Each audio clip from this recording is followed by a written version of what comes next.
Hello, everybody, and the presentation from today.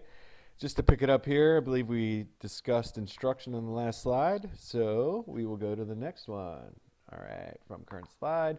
Okay, assessment, and assessment is one of the rubrics focuses, and how the focus of one of the rubrics, I should say, and how you provide evidence for that, or artifacts for that, or samples of student work. Summary of student learning. What did they learn? How can you prove it? And the commentary. You want to analyze student results, and the rubrics are going to ask you that. Like if you go to the rubric, analyze student results, both quantitatively and qualitatively. And by that, quantitatively, you would state something like 21 out of 25 students received 85% on this exam, or this 85% of the students were able to complete this activity successfully. And then you would go into depth of how you know, and then you would go into the other, 15% that did not. And how, the feedback you're going to provide would guides their learning. So you're going to guide students towards their learning. What are you going to do for the students who don't get it? How are you going to reteach? What are you going to reteach? What are you going to do for the students who do get it right away? How are you going to extend that learning opportunity? Okay. And analysis of teaching. Being a teacher is all about analyzing. And as you can see over here, it's all about the commentary. So it's all about your writing. That's why writing is so important for this, for the edTPA. And I mentioned in the Q&A thing that you will not be docked for spelling, punctuation, and you don't have to be 100% perfect APA writer, but you don't want to make too many mistakes because you can be judged by that. You want to be as clear and concise and as conservative with your words as possible, and make sure that you're creating commentary that's both meaningful and backed with evidence. Okay, remember, everything you say must be backed with evidence. Okay, so how are you going to use your knowledge of the students? So you're gonna have activities where you create certain things, maybe a questionnaire where, what I'm saying is you're going to do that in our course, where you're going to create a questionnaire of their likes, dislikes, and your students are going to have a chance to evaluate you. And that's probably something new for a lot of people, but how are you going to use that information? Analyze teaching. Look at yourself. What are you doing well? What would you do differently next time? And assessment. Okay, so 21 out of 25 students got an 85% on your activity. They were successful or whatever. But how are you going to use that information to move on to the next topic that's linked to what you previously taught? Assessment should essentially drive your instruction and your decision making. You have to figure out a way to get 100% of students to, quote, get what you're teaching. So how are you going to do that? All right, and then the one rubric here, academic language. Oh, it's so fun. And academic language, I can tell you there's content language and academic language if you think about the Kendall instructional design template you fill out. By academic language, my suggestion to you, and the easiest way to kind of incorporate that is, whenever you write your objectives, you're using words like the students will predict, compare and contrast, identify. Those are academic language words. Those are the words that are academic language that your students need to know what the meaning is in order to be successful with the lesson.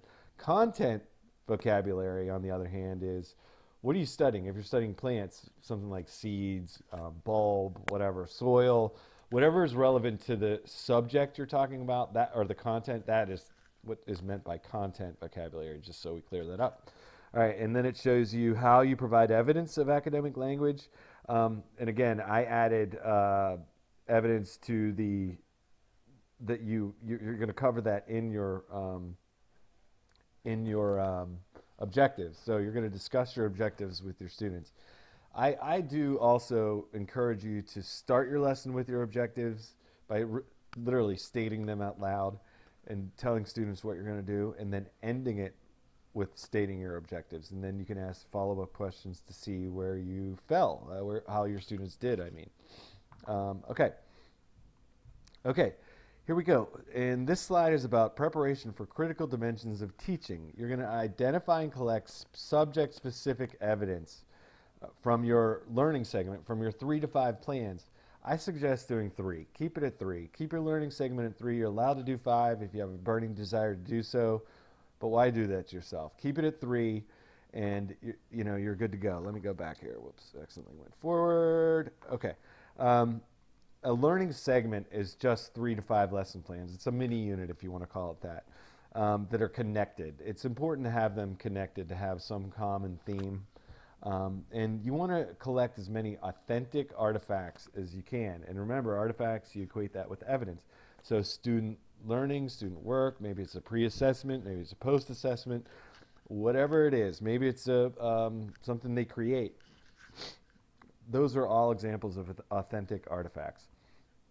And then the commentary section, which we are probably tired of hearing of, but it's evidence that describes why you make an instructional decision and is centered around the strengths and needs of students. So, you want to center around both strengths and needs, not just the needs. You want to say what students are doing well is in addition to their needs, what they're not doing well. Okay. All right, there are 5 dimensions of teaching. And you can see that that's how the edTPA was sort of created. And again, I'm just going to kind of touch on some of the big things here that I want you to take away. Planning and assessment. Did you link your plans to prior learning? That's huge. And differentiated instruction. That's what they're looking for. Those are 2 things you want to focus on, in addition to the million other that you are. Instructing and engaging students in learning. It's a 20-minute unedited video clip from the learning segment. Subject-specific instructional strategies and higher order thinking. I suggest Bloom's taxonomy. That's what I've always used.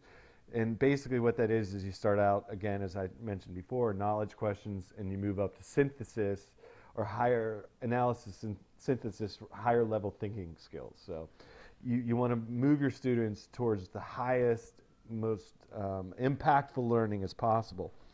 Assessing student learning, classroom-based assessment, student samples, evidence of teacher feedback. What do you tell your students? Where they went wrong, what they did well. How do you do it? You can actually include things that you wrote on their paper or notes that you sent them, that sort of thing. Okay. And there are sections for whole class and focused children. Focused children, if this is the first time you're hearing about it, you're going to pick 2 kids to focus on, maybe that have special needs, and you're going to kind of, we'll get more into that later. That's all you have to know. There are 2 children that you're going to have to pick in this experience, and you're going to film them, and you teaching them or instructing them. Okay, and the last 2 dimensions are analysis of effective teaching, and you address those in the commentary for planning, instruction, and assessment tasks. Okay, planning, knowledge. Do you understand, can you prove to me that you understand what diversity means in terms of students' needs and strengths based on research and theory, your books, or other articles? Instruction, justify what went well and what we would change next time. It's all about analyzing ourselves. Assessment, analyze assessment results to inform next steps. Quantitative and qualitative. Quantitative, 21 out of 25 students were successful with the activity. That would be quantitative. Qualitative, the 5 students or 4 students that were not successful seemed to be tripped up on, and again, don't write it like this, but seemed to be tripped on part A of the first activity. And then you discuss what that is, okay? So you just try and be like a detective and get as many, be as specific as possible. And then academic language. How are you going to support students' use of oral and written language? And you can show that through the work samples and video recordings. And you want to lessen their misunderstandings and deepen subject matter. That's always your goal, and to keep them active. So you do that with work samples and video recordings. All right, I know it's a lot, guys. You can do this, and I have here on the last slide too much, but trust me, you can do this. I know. I've worked with you. I've seen your work in the past, and I'm aware of what you're capable of. This is just another thing that you're going to do and look back on it at the end and say, wow, I did that. And you're going to have some awesome stuff to show hiring managers, principals, directors, wherever you end up working. And I'm here to help. Ms. McDevitt's here to help. Your supervisors are here to help, and lean on your cooperating teachers as much as possible. And I am always available. So I will talk to you soon.